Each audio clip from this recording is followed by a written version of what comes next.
Hate crime is what a person feels if they're being attacked because of their age, disability, gender, sex or religious belief. We've been able to hold Hate Crime Awareness Week from Monday the 13th of August to Friday the 17th, and that's at all our area offices. That's the Mosscare office, Openshaw office, Stockport office and our Carbrook office. When we started the campaign, we did quite intensive consultations with residents, staff and community groups, and it was really overwhelming, the fact that people were unaware of what constituted a hate crime. And I think one of the biggest things was 90% or 99% of the people we interviewed had either experienced it themselves or knew somebody that had experienced it. When we interviewed some of the residents, they informed us that people were spitting at them and goading their dog at them.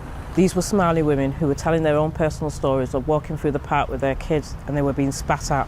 They didn't realise the severity of what was happening to them. But when we raised the awareness about hate crime, we told them that that was a hate incident which they could have reported as a hate crime.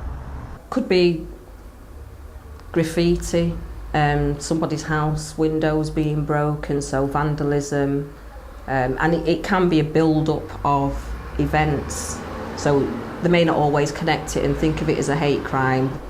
If it keeps reoccurring, then, you know, if you ask the right questions and if they believe that it's motivated because of the race, because of the religion, then that's when it becomes a hate crime. 9 o'clock.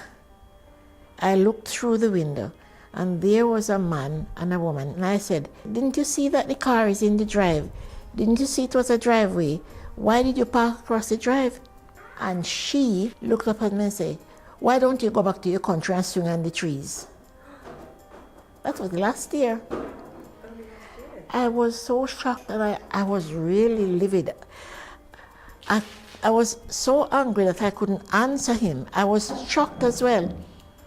That has happened, yes, abuse, yeah, threatening, yes, I did. Yes, I did have received them here. There was a once I ended up in court because of the neighbor who was here, using abusive words and telling us that we don't belong here, we should go back to our country. And not once, not twice, many times. And the father was told, but he didn't do anything because that's his son. And then it took a while when Mosscare took over and they made him not to come to this area. And the father was given a warning that he'll be evicted.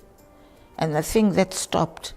Having one hand gave me experiences of intimidation, of fear, of threat as a child. Certain areas to me were no-go areas. I couldn't walk down a certain street because I knew that I would be intimidated by a particular child.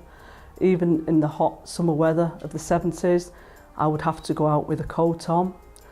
As a child in the playground, I could be surrounded by over 100 children that would be calling me names, pushing me around, intimidating me. I had quite a few experiences as an adult. People think that they have free rein to come up to you and make comments. They'll make comments in public, they'll shout out when they see you.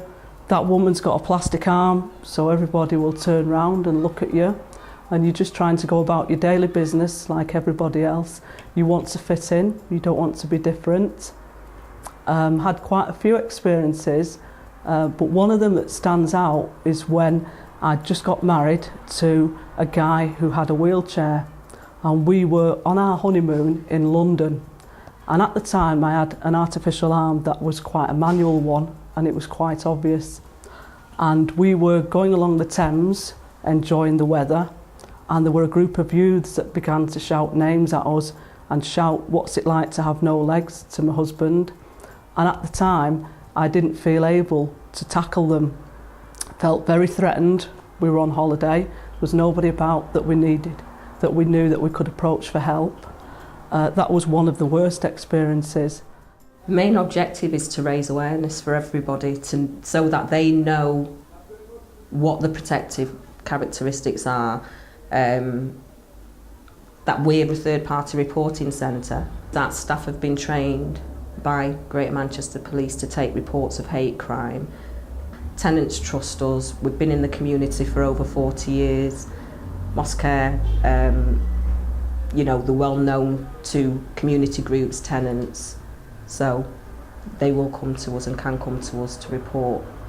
In terms of Mosscare working in partnership, I know we've set up hate crime champions with young people, and they've been involved in Hate Crime Week. Their role is to go out in the community. For example, somebody who attends university, they will promote what we're doing, and they'll be the champion for that area, and then report back to Mosscare on what they've achieved or what they've done.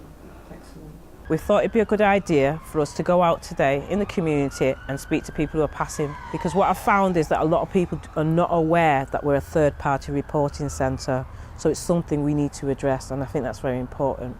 Because of the partnership work we've been doing at the local tasking meetings and speaking around the table, different agencies, and the police receiving hate crime reports and no one actually doing anything about it, there was funding available, and I put in an application form and thought, well, Mosscare, we're in the heart of the community, we can, you know, do something about it. So we've got 1,500 and we put on 4 events between 2010 and 2011 throughout our area where we worked, and I thought that was a great achievement.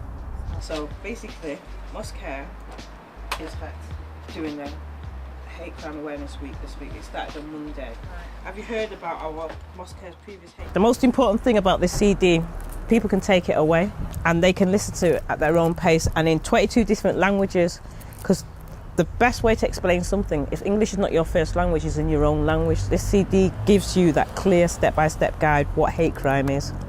So, like it says, in partnership with the police, Manchester City Council and Miriam and Mosscare Housing. The way forward for Mosscare is to build on the success, what we're currently doing, and hopefully with raising hate crime awareness, it will prevent the hate crime. And I think preventing it is one of the best ways of stamping out hate crime. They have to be taught not to do that. We have to grow up as brothers and sisters, no matter what color.